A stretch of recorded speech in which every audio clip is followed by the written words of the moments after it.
is a quick video on the Ultrasonic Rodent Repellent for automobiles.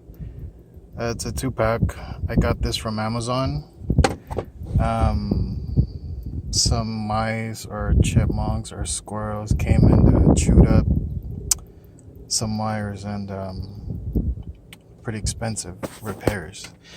Anyway, I got this and it's pretty easy to install. You just loosen the bolt for the battery right here. Positive first, then the negative. I don't know if you can see that. And then you just hook it up right here. I chose to zip tie it. It comes with a small bag of zip ties, and that's pretty much it. Turn on the switch right there, and it cycles between the lights and the ultrasonic sound. Hopefully it works. Anyway, it's $40, 40 something bucks on Amazon. Hope it works.